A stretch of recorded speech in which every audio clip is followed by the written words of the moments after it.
I tell people all the time, man, I'm not a glass half full or glass half empty person. I'm just glad that I have a glass. My name is Hunter Pinke. I'm originally from Wishick, North Dakota.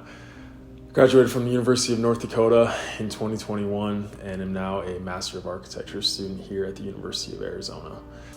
So I was a undergrad student at the University of North Dakota. That's where I'm from. I'm a North Dakota kid. I'm a Class B kid. North Dakota people know what that means, but really what it means is I'm a small town kid. I came from a town of 1,000. I had 18 in my graduating class. And so playing Division I football for my home state, that was a really big honor for me.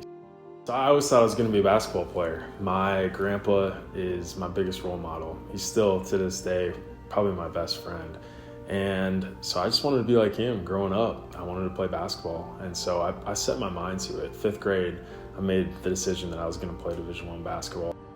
And so going into my senior year, I was the number 2 rated player in the state, getting recruited by all the Division I schools in the area. And my best friend at the time, Zach Kavalbog, he was the point guard on my AAU basketball team. He passed away in a car accident, June 23rd, 2015. And from that moment on, I just didn't want to play basketball anymore. If I was going to play basketball, I wanted to play with Zach, and Zach wasn't there anymore, so I didn't want to play. And so I hung up my shoes and picked up some cleats and decided to play college football instead. I went on a ski trip after our season concluded in 2019, and that's where everything changed. I was in a ski accident that left me paralyzed from the chest down. I'm a complete spinal cord injury, which means that I have no feeling or function below my injury level, which is at T4.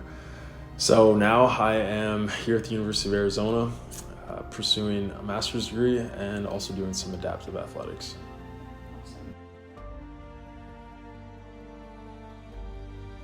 When you meet Hunter, you probably would think he's been in a wheelchair all his life. It's almost like it's nothing new for him because he's just so. Whenever you see Hunter, there's always going to be a smile on his face. I was on a skiing trip with one of my football buddies. If I wouldn't have played football, I wouldn't have met him. I wouldn't have been on that ski trip. I wouldn't have been there in the first place. But at the same time, you go headfirst into the tree, and my football instinct to tuck my head, lower my shoulder, put my neck at the exact right angle so that the stress transferred through my neck and broke my middle back. So it's like I was meant to be in that moment, and that for me is kind of reassuring that there's a purpose behind it. I can handle being in a wheelchair. It's not that big of a deal to me. Something new, new challenges. But what if it's not about me? What if it's me being in this wheelchair has an effect on this person, and that person has an effect, and then the chain, it just keeps rolling of what if it's not all about me? And so if you can kind of grasp that, and I think I have, then the situation becomes a lot easier to deal with. Questions that I still think about is will I ever get the chance to go down on one knee? Will I ever get the chance to walk my daughter down the aisle? Am I gonna have a daughter? Those are questions that I'm oh man, I don't know the answer to.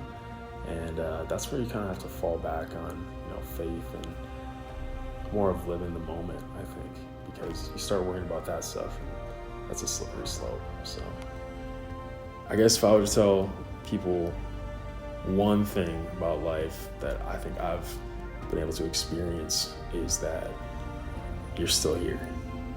And people are well, I don't want to be here. I don't want to live. I got nothing to live for. You're wrong. You do. You just haven't found it yet.